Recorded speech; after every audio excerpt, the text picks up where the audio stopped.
5강이고요. 의식주 윤리와 다문화사회 윤리에서 의식주, 먹고 입고 자는 것에 대한 윤리 내용들 그렇게 어려운 거 없습니다. 먼저 이제 의복, 의식주 중에서 의부터 나오죠. 의복. 그럼 의복, 우리가 옷을 입는 건데 거기에 대해서 도대체 윤리적 의미가 뭐가 있을까라고 했을 때 두 개의 차원으로 나눠서 설명을 하고 있죠. 먼저 개인적 차원에서 의복은 어떤 윤리적 의미를 가질까라고 했을 때 질문을 던졌을 때 답을 뭐라고 말하고 있냐면 사람들은 의복을 통해 어떤 자기 자신만의 개성, 그 다음에 자신만의 가치관을 표현한다. 표현. 나의 개성을 표현하는 수단이 되는 거죠. 의복이라는 게. 자, 이건 이해가 쉽죠? 그러면 사회적 차원에서는 또 의복이 어떤 의미를 가질까 보면 예전부터 동양이든 서양이든 어느 지역을 상관없이 관원상제라는 게 있습니다. 자, 관원상제라는 게 인간이 살아가면서 중요하게 그 시기마다 치르는 일종의 관례자, 혼례, 결혼식도 있고, 그 다음에 장례식도 있고, 제사도 있고, 관이라는 건 이제 성인식 같은 건데. 이렇게 중요한 어떤 의식들에서 우리는 그냥 평상복을 입지 않죠. 뭔가 특별한 옷을 입습니다. 이런 중요한 행사에 격식 있는 의복을 착용하고 이 의복을 통해 상대에게 예의를 표시하는 의복이 이러한 의미도 갖고 있구나. 또한 의복을 통해서 자신이 속한 집단이죠. 우리 어때요? 나라마다 혼례의 복장이 틀리죠. 중국의 혼례복이나 우리나라의 혼례복, 일본의 혼례복은 확실히 다릅니다. 이렇게 의복을 통해서 자신이 속한 집단의 어떤 특징을 보여주고 있고요. 또 나라마다 틀리고 동네마다 틀리고 공간적인 차이가 있고 또는 시대마다도 다릅니다. 시대마다. 우리나라의 혼례복도 어때요? 시대에 따라서 달라져 왔죠. 변해왔죠. 이렇게 의복은 집단의 특징, 시대의 성격 이런 것들을 보여준다. 우린 이걸 의복의 사회적 차원의 윤리적 의미라고 보는 건데요. 이걸 따로 물어보는 문제는 없을 겁니다. 얘가 그냥 선택지로 같이 선택지 1번, 선택지 2번 정도로 나올 수 있겠죠. 다음 의복 문화의 윤리적 문제. 그러면 도대체 이런 의복 문화가 어떤 의미를 갖는지는 알겠는데 이게 어떻게 윤리와 관련될까? 라고 했을 때 이제 설명이 나옵니다. 체면과 타인을 의식한 좋습니다. 이제 소비랑 관련이 돼 있는데요. 의복도 결국 사는 건데 그 의복의 명품 의복이라든지 명품 선호, 과시 소비 문제가 있을 수 있다. 특히 현대 사회는 신분제가 사라졌잖아요. 모든 사람이 신분을 나타낼 수 있는 게 없습니다. 신분 자체가 없기 때문에. 그러니까 사람들이 나는 너희랑 달라. 다른 사람과 다르다라는 걸 보여주기 위해서 사용하는 게 의복이라는 얘기입니다. 아주 값비싼 거. 어떤 사람들이 머리끝에 발끝까지 거친 게 집 한 채 값이다 이런 말을 쓰잖아요. 그런 게 바로 뭐냐면 여기 나오는 거지. 계층 간에 무엇을 만들 수 있다? 위화감을 조성할 수 있겠죠. 누구는 당장 한 달 열심히 아침부터 밤까지 텐트텐으로 노동을 해서 월급을 200을 벌었는데 누구는 가방을 하나를 200만 원짜리 들고 있다? 위화감이 생기겠죠. 삶에 대한 불만족을 초래할 수 있다. 뭐가? 이러한 소비는, 이런 과시 소비는, 명품 소비, 과시 소비는 계층 간의 위화감을 조성할 수 있고 삶에 대한 불만족을 초래해 본인의 나는 왜 저런 것도 못 사지라는 불만감을 초래할 수 있다는 뜻입니다.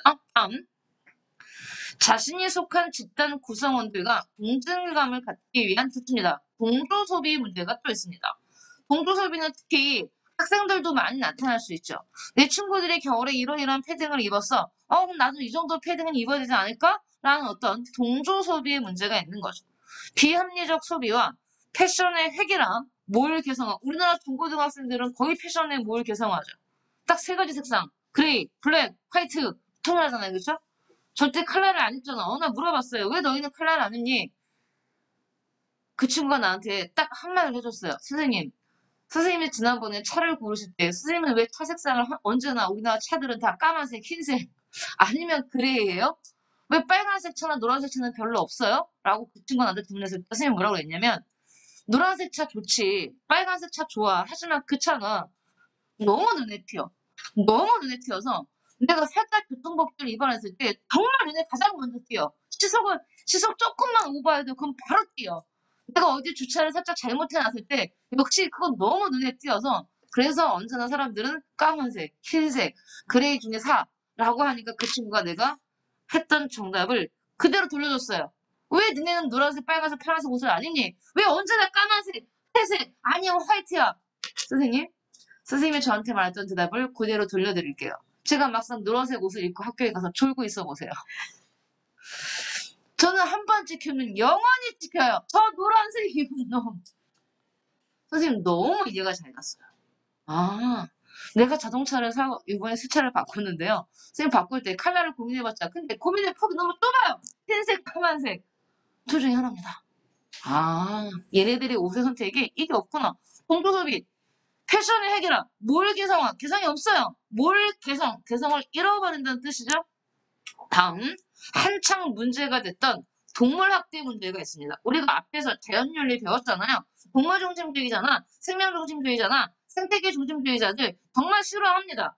자, 동물의 모피, 동물의 털이나 동물의 가죽을 가지고 만든 옷들은요. 결국 이러한 가죽을 생산하기 위해서 동물에게 과도한 고통을 주는 거지. 자, 악어백 하나를 만들기 위해서 악어 가죽이 도대체 몇 마리를 죽여야 되냐? 악어 한 10마리를 죽여야 된다. 이런 통계가 나오기 때문에 역시 이런 문제도 있습니다. 다음, 여러분 제복, 유니폼, 여러분이 입는 교복도 일종의 유니폼이고 제복이잖아요. 이런 것들이 개개인의 개성을 억압하는 문제가 있다. 물론 장점도 있어요. 교복의 좋은 점과 단점이 다 있는데 이런 유니폼들은 집단의 정체성을 유지하고 규율을 위해 필요하지만 또한 개성과 다양성을 제한한다는 문제점도 있다. 아, 이렇게 해서 의복 문화와 윤리 문제가 연결이 되는구나. 과시소비의 문제가, 동조소비의 문제가, 동물 학대의 문제가 이렇게 연관이 되는구나 라고 보시면 됩니다. 그러면 의복 문화의 윤리적 문제를 해결하기 위한 자세는 어떤 게 있을까? 문제가 있다면 당연히 해법도 있겠죠. 솔루션도 있겠죠. 의복은 타인과의 관계에서 어느 정도는 우리가 혼자 사는 게 아니기 때문에 저세상 패션으로 살 수는 없어요. 예를 들어 장례식 때 선생님 그럼 왜 장례식 때 다 까만색 흰색만 입어요? 그렇다고 장례식 때 반짝이색 입고 갈 자신 있어요? 친구 아버님이 돌아가셨어. 슬퍼해. 근데 내가 아래 위로 무지개색, 빨간 옷 파남보, 반짝이 의상 입고 갈 자신 없잖아요. 즉 의복이 갖는 의미 중에는 이런 게 있어요. 타인과의 관계에서 좋습니다. 예절을 표현하는 습관이라는 건 있기 때문에 장소와 상황에 맞는 옷차림이란 필요합니다. 아, 이거 선생님 개성이 없지 않아요? 그렇게 얘기하면 안 되죠, 또. 왜냐면 우리가 사회 속에서 살기 때문에 장소와 상황에 맞는 옷차림은 해야 할 필요가 있다. 하지만 환경 문제, 자원 낭비 등을 초래했으니 발표입니다. 제일 시험에 잘 나오는 게 바로 의복에서, 음식주 문화에서 특히 의복에서는 이거죠. 패스트 패션이죠. 발표하세요. 패스트 패션. 자, 여러분, 우리 음식 중에 패스트푸드라는 게 있잖아요. 빨리빨리 주문하면 빨리빨리 나오는 거. 자, 패스트 패션 역시 그런 의미를 갖고 있는데, 자, 패스트 패션은 어떤 문제가 있냐면, 그렇습니다. 환경 문제, 자원 낭비 등을 초래합니다. 선생님, 도대체 패스트 패션이 뭘 의미하는 거죠? 여러분, 감은 오지만 명확하게 우리가 한번 봅시다. 어디 나올까요? 어머, 없어요? 어머, 없어요. 어디 없을까요? 문제라도 없을까요? 여러분, 패스트 패션은요, 너무 패션의 유행이 자주 바뀌는 겁니다. 빨리 바뀌는 거예요. 막 시즌별로 바뀌어요. 그리고 시즌별로 바뀌면 사람들이 시즌별로 옷을 사야 되는데 옷값이 비싸면 못 사겠죠. 근데 옷값이 싸. 여러분, 우리나라 의류 브랜드가 대부분 다 생산 공장이 우리나라에 없어요. 다 인건비가 싼 동남아나 중국에 있거든요. 그러면 옷값이 너무 선생님 옷이 너무 비싸서 못 사겠어요. 그건 이제 어떤 브랜드를 찾냐 이거지. 우리가 웬만한 쇼핑몰에 들어가서 옷을 사 입을 때 비싸지 않습니다. 그러면 사람들이 자, 봐봐요. 여기 봐봐요. 옷값을 대량 생산해서 인건비 싼 데서 대량 생산을 해서 이걸 팔기 위해서 끊임없이 새로운 뭘 만들어내냐면 소비 패턴을 만들어내요. 올 가을에 유행하는 건 이건데 올 가을에 유행하는 옷을 사면 다음 가을에 못 입는다는 얘기입니다. 다음 가을에 그러면 사람들이 계속 새로운 옷을 계속 구입하겠죠. 그러면 내 옷장에는 한두 번밖에 안 입은 옷이 계속 쌓이게 되는 거죠. 그럼 이게 다 재활용이 되느냐? 이게 다 쓰레기가 돼요. 쌓이고 쌓이고 쌓여서. 그걸 뭐라고 말하는 겁니까? 패스트 패션이라고 말합니다. 패스트 패션은요, 자원을 낭비하고 어마어마하게 환경 문제를 유발하죠. 우리가 입는 합성섬유 같은 경우 석유를 원료로 해서 새롭게 만들어내는 물감들이 정말 많은데 그것들 다 뭐가 되는 겁니까? 낭비가 되는 거고 처리할 수 없는 쓰레기가 되는 겁니다. 패스트 패션에 대한 반성적인 태도가 필요하다. 환경을 고려하는 어떤 소비 좋습니다. 절대적 소비, 절제할 수 있는 소비가 필요하다. 해서 여기 보세요. 의복에서는 이 동물학대 문제, 그 다음에 패스트 패션의 문제 이 정도 봐주세요. 문제는 어렵지 않아요. 상식적인 측면에서 풀 수 있어요. 다음, 음식 문화. 음식의 윤리적 의미. 음식은 어떤 의미를 가질까? 개인적으로는 음식은 당연히 우리의 뭐와 관련이 있어요? 생존과 관련이 있죠. 생명권 동그라미 주세요. 생명권으로서의 의미를 가진다. 음식 섭취를 통해 생명과 건강이 당연히 유지되죠. 이건 개인적인 차원이고요. 사회적으로는 어떤 의미가 있을까? 굉장히 음식은 사회적으로 많은 의미, 큰 의미를 갖고 있어요. 우리는 밥 먹으면서 우리 밥 한 번 먹다가 인사하죠. 특히 한국인들은 우리만이 만난 친구한테 야 우리 언제 밥 한 번 먹자. 이게 진짜 밥 한 번 먹자는 얘기가 아니라 인사예요.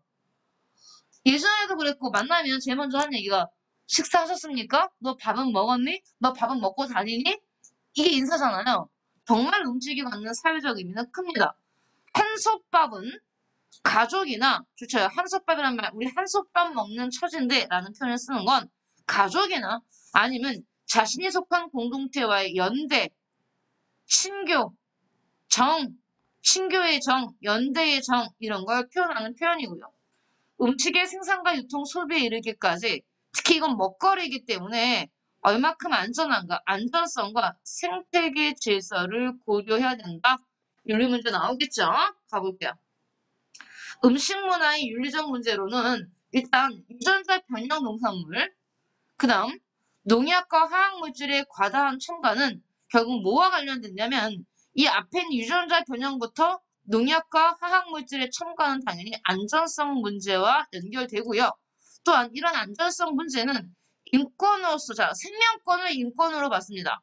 인권으로서의 생명권을 뭐 할 수 있다? 침해할 수 있다. 우리도 알지 못하는 사이에 오염물질을 계속 섭취하면서 우리 인체에 유독물질이 쌓일 수 있다는 얘기입니다. 다음, 무분별한 식량 생산과 음식 소비에 따른 환경 문제 발생합니다. 여기 한번 보세요. 아까 우리 의공문화에서 패스트 패션도 무분별한 소비거든요. 무분별한 소비, 옷값이 싸기 때문에 그냥 시즌마다 자꾸 소비가 바뀌기 때문에 유행 패턴이 바뀌기 때문에 사들이는 거와 마찬가지로 음식 문화도 마찬가지입니다. 역시 너무나 대량으로 생산하다 보면 환경 문제 발생하죠. 토양 오염, 음식물 쓰레기, 특히 음식물 쓰레기도 어마어마하죠. 그 다음 좋습니다. 얘도 패스트 패션도 있고요. 패스트 푸드도 있습니다. 패스트 패션, 패스트 푸드. 패스트푸드와 같은 어떤 단어 씁니까? 좋습니다. 정크푸드라는 단어 쓰죠. 패스트푸드와 같은 정크푸드에 대한 비만과 절제하지 못하는 폭식과 탐식의 문제가 있다. 그래서 여기 보면 정크푸드의 뜻이 옆에 나옵니다. 여러분이 상식적으로 알겠지만 한 번씩 더 보고 갈게요. 정크푸드는 열량은 높지만 영양가는 낮은 패스트푸드와 인스턴트 식품의 통칭이다. 훨씬 더 넓은 개념인 거죠. 패스트푸드와 인스턴트 좋죠. 이걸 다 합쳐서 부르는 말입니다. 정크푸드가 더 넓은 의미의 개념이라는 거 봐주세요. 굉장히 좋아하죠, 우리. 선생님 굉장히 좋아합니다. 둘 다 좋아합니다. 패스트푸드도 좋아하고 인스턴트도 좋아하고. 선생님 정크푸드를 좋아하죠.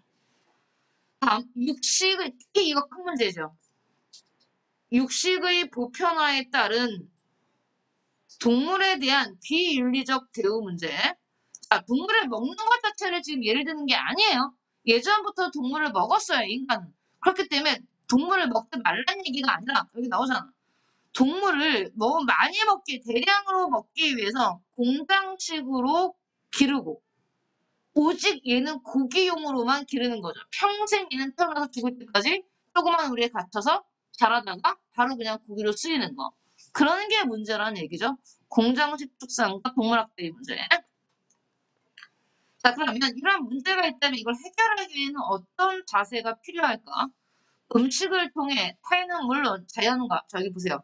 음식을 다른 사람 간의 관계 더 넓게 나가서 뭐 자연과도 긴밀한 관계를 맺어야 한다. 그러면 결국 뭐가 되냐면 자, 우리가 먹기는 먹고 음식을 통해서 공동체도 생각해야 되지만 자연 생각하자는 얘기는요. 생태적 지속 가능성까지 고려하자는 얘기거든요.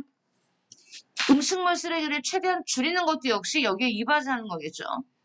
다음, 음식을 생산하는 사람, 유통하는 사람, 그다음에 소비하는 사람 모두 건강한 사회에 대한 조치입니다. 건강한 사회에 대한 책임의식이 있어야 된다. 또 소비자의 음식에 대한 알 권리와 윤리적 식품 구매 실천이 있는데 보시면 자 추쳐보세요. 소비자들이 할 수 있는 운동이죠. 소비자들은 슬로우 푸드 운동, 로컬 푸드 운동. 자 슬로우 푸드와 로컬 푸드 둘 다 알아두세요. 로컬 푸드 같은 경우는 사회에서도 중요합니다. 옆에 기둥이 보세요. 정크푸드 아래 로컬푸드 운동이 있어요. 로컬푸드 운동이 왜 자연에 이발이 되는 거냐면 지역에서 생산된 먹거리를 그 지역에서 소비하자는 운동이기 때문에 이 로컬푸드 운동을 벌이면 먼 거리 이동에 따른 자 봐봐요. 우리가 만약에 호주산 쇠고기를 먹는다 이러면 호주로부터 그 수입 쇠고기를 가져오는데 이게 날라오지 않잖아요. 배를 갖고 옵니다. 배. 엄청난 어마어마한 냉동선을 유지하기 위해서 어마어마한 에너지 자원이 들어가겠죠. 거기서부터 이제 우리나라까지 다시 들어오는 거야. 그럼 이렇게 먼 거리를 이동하다 보면 이 교통수단에서 사용하는 여러 가지 이산화탄소, 또 이 냉동선을 유지하기 위해 수많은 어떤 에너지 자원, 이런 것들을 줄일 수 있다는 얘기예요. 뭐가? 로컬 푸드가. 지역에서 나온 건 지역에서. 그럼 어때요? 우리 지역에서 생산된 걸 우리 지역에서 다 먹어버리면 당연히 운송비도 안 들고 운송 과정에서 나오는 여러 가지 공해 물질도 줄일 수 있다는 뜻입니다. 로컬 푸드 운동도 꼭 알아두세요. 자, 슬로우 푸드는요, 패스트푸드의 대응어잖아요. 자연물이죠, 자연물. 자연에서 나온 야채, 과일, 이런 애들이지. 자, 음식 소비에서 바람직한 윤리적 가치를 지향해야 된다. 자, 이건 소비자들이 할 수 있는 얘기들이요. 윤리적 음식 문화를 위한 모두 필요하다. 제도도 필요하죠. 개인들도 이런 운동을 한다면 제도도 마련돼 있어야 한다. 먼저 이게 안전한지 안전하지 않는지 뭔가 인증해 줄 수 있는 안전한 어떤 먹거리 인증제. 그다음 도대체 내가 먹는 것에 뭐가 들어있는지 알고 먹고 싶다. 식품 첨가물 성분 표시 이걸 의무화하도록 하는 거. 그다음 동물의 고통을 최소화하기 위한 어떤 기준. 공장식 축산과 동물 학대 문제를 해결할 수 있는 어떤 제도적인 장치도 뭐하다? 필요하다라는 얘기입니다. 자, 여러분 개념 체크하시고요. 1번, 2번, 3번 다 깔끔하게 풀어보세요. 계층의 개념 체크.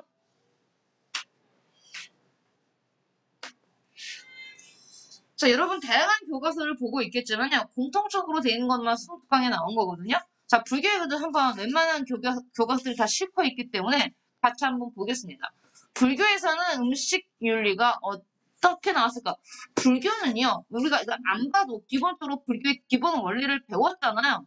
우리 뭐 배웠습니까? 인과를 배웠죠. 인과. 모든 것들이 연결되어 있는 거.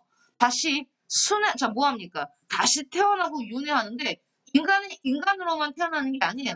다른 생명으로도 태어날 수 있어요. 그런 어떤 세계관, 우주관을 본다면 어떻게 말했는지 우리 예상할 수 있겠죠.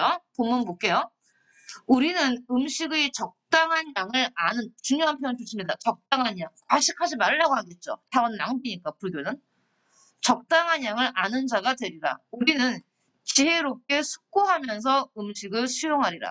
그것은 즐기기 위해서도 아니고 취하기 위해서도 아니고 치장을 하기 위해서도 아니고 장식을 하기 위해서도 아니며 단지 좋습니다. 살기 위해서 먹는 존속하고 이 몸을 지탱하고 존속하고 잔인함을 쉬고 청정범행을 잘 지키기 위함이다. 불교에서 음식은 적당한 양을 먹어야 되고요. 과시적인 게 아니라 그러니까 음식을 막 요즘 현대 요리 중에 막 예쁘게 꾸미는 거 있잖아요. 그런 것도 불교에서는 반대하겠지. 단지 생존을 위해서 먹는 겁니다. 죽지 않을 만큼만. 소식하겠죠. 소식. 자, 다음. 공양할 때는 마시고 씹을 때는 소리 내지 말며 가루나 수저를 짚고 놓을 때는 반드시 조심하고 얼굴을 들고 돌아보지 말며 맛있고 맛없는 음식을 가려서 좋아하거나 편식하지 말라는 얘기예요. 묵묵히 말하지 말고 잡념이 일어나지 않게 먹으며 밥을 받는 것이 다만 몸이 마르는 것을 보세요.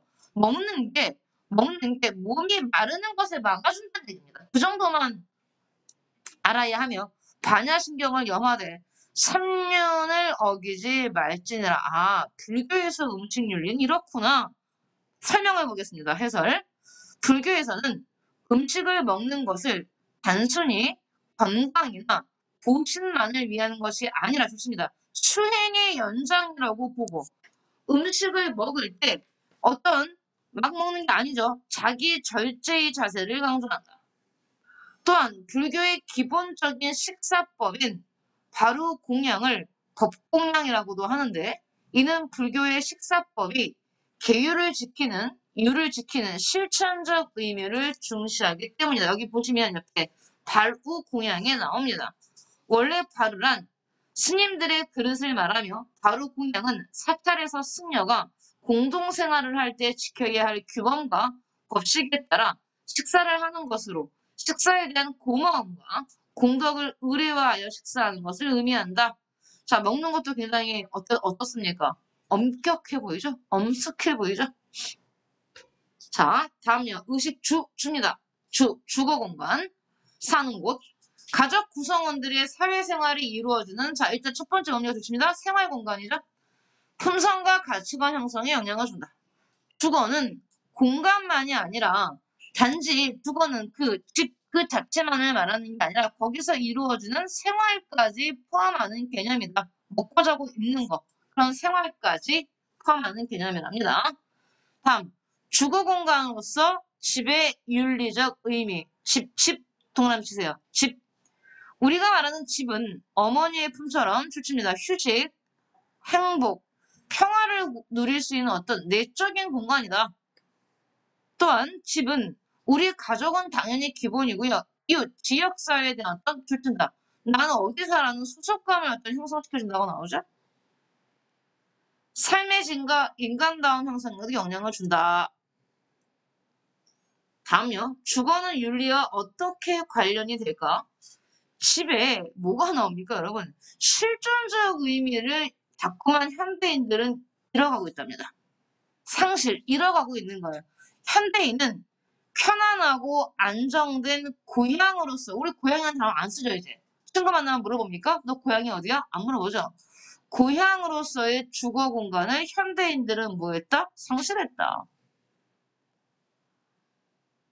또, 산업화와 도시화 때문에 한옥 중심에서 서양식 주거 양식으로 변했죠. 특히 아파트죠. 현대인들은. 많은 사람들이 도시에 거주하는 사람은 대부분 아파트에 사는데 아파트에 살면서 익명성, 옆 사람을 모르죠. 폐쇄성, 마치 섬 같죠, 섬. 그 다음에 이웃과의 소통, 단절의 문제. 아, 이건 선생님이 정말 몸소 실감합니다. 선생님은 10년을 살아도 옆집에 누가 사는지 몰라요. 여러분도 그럴 겁니다. 앞집에 누가 사는지도 모르고요. 윗집, 아랫집? 일단 선생님 집에 퇴근하면 집에서 나오질 않아요. 그 동네를 나가지 않습니다. 몰라요, 그래서 진짜. 이런 거. 단절. 집의 경제적 가치에만 집착하는 문제예요. 그쵸? 집을 투자의 수단으로만 보는 거죠. 경제적 이익 추구의 관점에서만 집을 바라봄으로써 좋습니다, 이 단어. 하우스 푸어. 집은 있는데 집사람하고 돈을 다 써서 매달 대출금 갚느라고 생활을 못하는 거죠. 집만 큰 걸 안고 있는 거죠. 여기 보시면 하우스 푸어 나오죠. 자기 소유의 집이 있지만 무리한 대출로 인한 이자 부담 때문에 굉장히 하루하루 빈곤하게 사는 겁니다. 자, 내가 30억짜리 집을 갖고 있다 칩시다. 근데 30억이 내 돈이 아닌 거야. 20억을 대출받았어. 그럼 20억을 갚으려면, 이자와 원금 갚으려면 매달 어마어마한 돈이 은행으로 들어가겠죠. 그러니까 내가 돈을 벌어서도 쓰지 못하는 거야. 집은 30억짜리 집에 살면서 밥은 매일 삼각김밥을 먹는 거죠. 그것도 3끼를 말고 2끼, 혹은 1끼. 하우스파라고 그럽니다. 그럼 왜 이런 하우스파가 등장했어? 왜 30억짜리 집을 사고 있는가, 그 사람은? 더 오를 걸 아니까. 투자의 가치로 보는 겁니다. 다음. 주거 문화의 윤리적 문제 해결을 위한 방안이다. 그럼 어떠한 문제들을 어떻게 해결할까? 그것은 내가 내 이웃들과 함께 접촉하고 교류하면서 나 혼자 사는 공간, 우리 가족만 있는 공간이 아니라는 생각을 갖게 하는 거고요. 일단 생태학적으로 건강하고 역사성을 지닌 공동체로서의 공간이자 정의로운 공간이 되어야 된다. 뭐가? 12. 여러분 여기까지 시험범위입니까? 더 들어갑니까? 소비까지 가나요? 윤리적 소비요? 앞에서 한 번씩 다 얘기했어요. 윤리적 소비는요. 일단 윤리적 소비를 하기 전에 오늘날 현대인들은 소비를 어떻게 하는지 한번 볼게요. 소비는 일단 필요합니다. 자본주의 사회에서 소비가 없으면 우리 죽겠죠. 먹고 자고 입고 하는 게 다 돈이 있어야지 쓰는 거잖아. 기본적인 욕구를 충족하는 게 되고요. 일단 기본적으로. 기본적인 욕구 충족이 만족되면 사람들은 그 다음에 뭘 생각하냐면 나만의 개성을 표현하는데 소비를 씁니다. 자기가 좋아하는 거, 관심 있는 걸 사죠. 그리고 돈을 써야 그 나라 경제가 어떻게 됩니까? 굴러갑니다. 그래서 소비는 이러한 어떤 사람들한테 기본적인 욕구 충족, 사람만의 어떤 개성의 표현, 경제 성장 등의 의미를 갖습니다.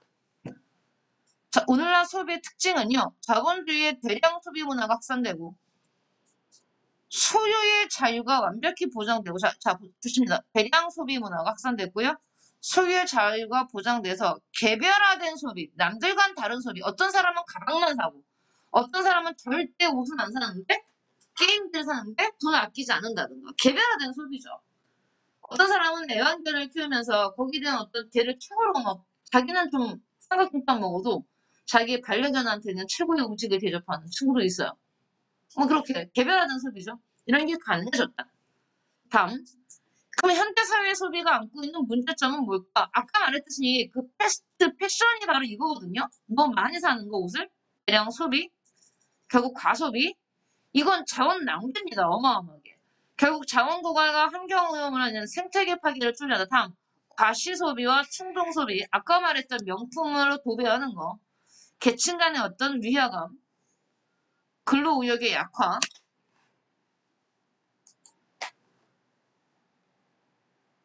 그러면 저게 문제라면 오늘날에 이거 발표하세요. 가장 잘 나올 수 있습니다. 합리적 소비와 윤리적 소비는 완전 달라요. 당연히 다르죠. 합리적 소비는 뭐라고 표현했냐 처음에 자신의 경제력 안에서 최선의 제품을 구매하는 건 내 예산 안에서 소비하라는 얘기인데 내 예산 나는 10만 원이 있는데 내가 50만 원짜리 갖고 싶어 안 되죠. 일단 그건 마이너스가 되기 때문에 안 됩니다. 또 소비자는 자신의 욕구와 상품에 대한 정보를 바탕으로 출처요. 내 소득 범위 안에서 이게 첫 번째 조건이지 당연히 내가 가지고 있는 소득 범위 안에서 상품을 선택하는데 어떤 상품을 선택할 겁니까? 이거요. 가장 적은 비용으로 가장 큰 만족을 얻을 수 있는 것.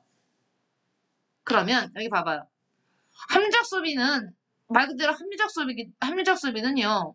이 자체로 굉장히 괜찮습니다. 근데 얘가 문제가 하나 있어요. 합리적 소비가 무슨 문제냐면 얘는 이것만 생각해요. 최소 비용 최대 만족.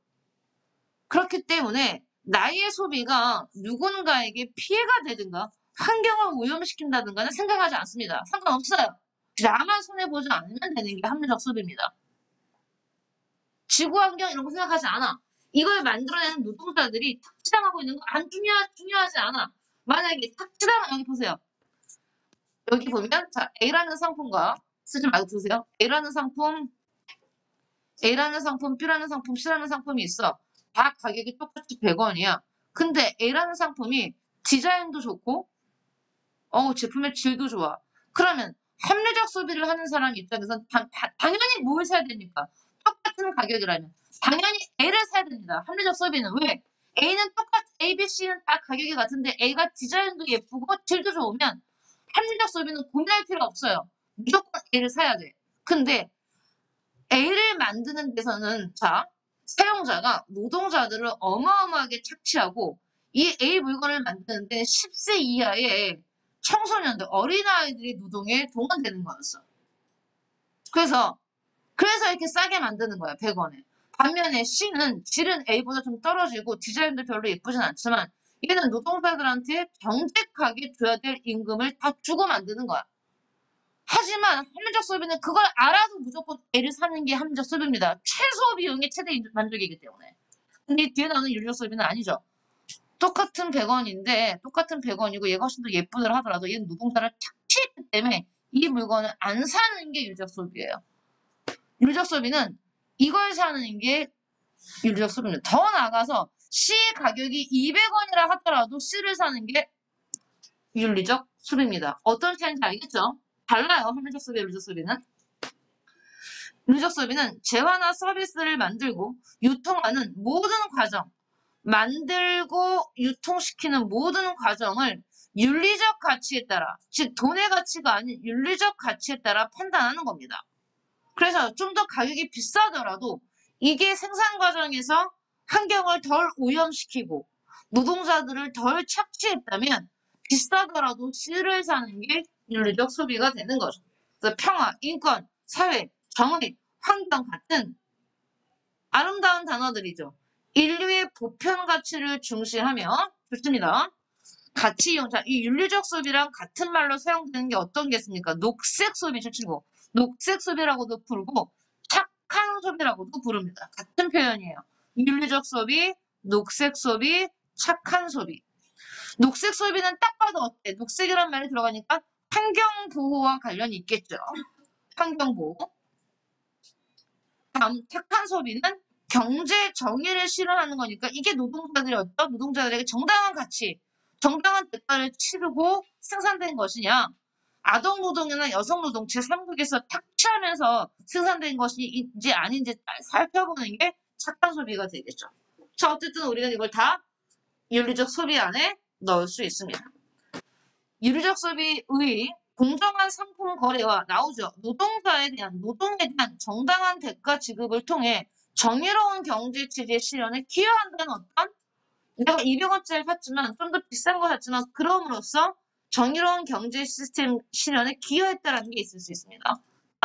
인권을 고려하지 않는 상품 구매를 거부함으로써 기업의 윤리적 책무를 입대할 수 있다. 선생님 예전에 얘기해 준 적 있는 것 같은데 선생님 이제 지리산에 여행을 갔다가 맛있다고 되게 그쪽 유명하다는 어떤 술을 사왔어요. 선생님 또 생각해서 내가 안 먹고 선생님 남편을 줬죠.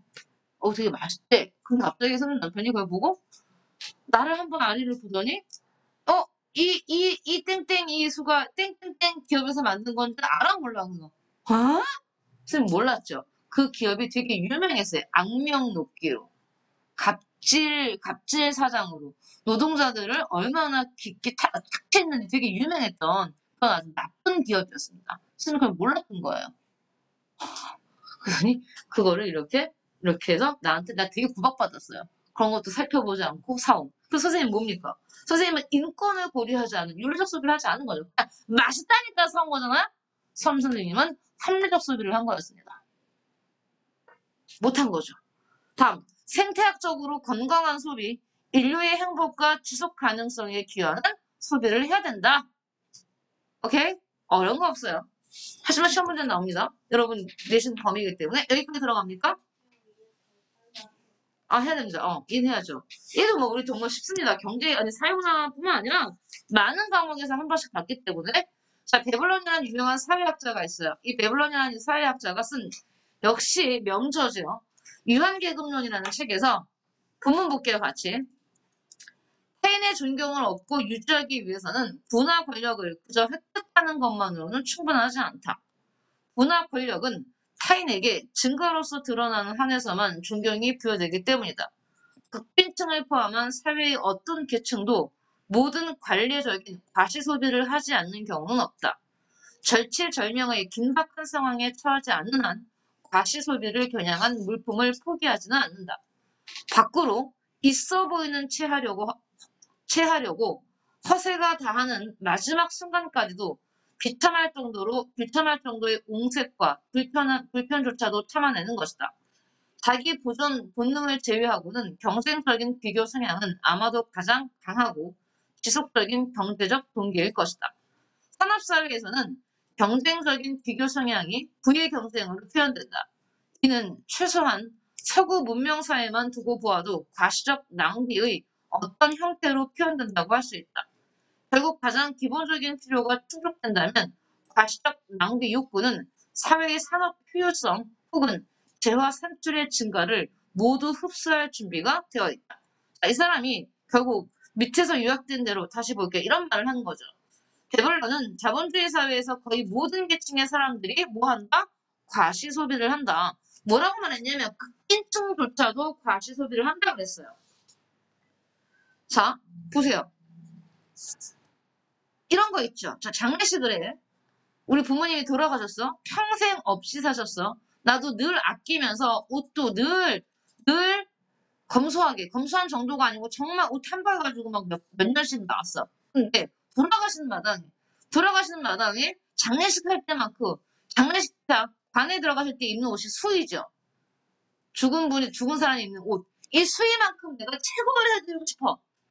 장례식만큼은 평생 없이 살았으니 장례식만큼은 내가 좀 제대로 하고 싶어. 라든가 아니면 굉장히 극빈층인데 결혼식 할 때 내가 결혼식 때만큼은 뭔가 좀 달라 보이고 싶어. 그래서 그것도 그 사람들에 한해서는 뭐라는 얘기인가? 과시 소비라고 지금 베블러는 보는 겁니다. 특히 여기서 말하는 유한 계급은요. 자본가들을 말합니다. 유한 계급인 부자들은 강자로서 존경을 받고 자신의 사회적 지위를 드러내기 위해서 끊임없이 뭘 한다? 과시 소비를 한다. 나는 너희 서민과 달라. 그걸 뭘로 표현합니까? 자동차, 그죠? 집, 옷, 가방 이런 걸로 뭐합니까? 다르다는 걸 표현하죠. 한정판, 우리나라에 세 개밖에 안 들어온 구두래 뭐 이런 거. 과시 소비를 하게 된다고 보았다. 1호부터 가격이 줍니다. 그래서 원래 우리는 경제의 가장 기본이 뭡니까? 여기 보세요. 경제의 가장 기본은요. 가격이 상승하면 수요는 떨어진다고 알고 있어요. 당연하게 생각하죠. 비싸죠. 가격이 비싸지면 사람들이 수요를 줄이겠지, 소비를 줄이겠지 하지만 데블론의 과시 소비는 아닙니다. 반대예요. 가격이 오를수록 사람들은 오히려 더 몰려듭니다. 가격이 오르는데도 일부 계층의 과시욕이나 하용심 등으로 인해 수요가 줄어들지 않는 현상. 이렇게 쓰면 돼요. 가격이 상승하는데 수요가 오히려 줄지 않고 함께 느는 현상. 이걸 뭐라고 부른다? 데벌런 효과라고 부른다는 얘기입니다. 사치품만 그래요. 사치품이 이렇죠. 사치품. 먹고 사는데 당장 필요한 거 말고요. 가격이 오르는데 오히려 수요가 증가하는 데벌런 효과라고 부른다. 과시소비라는 표현 쓰면 됩니다.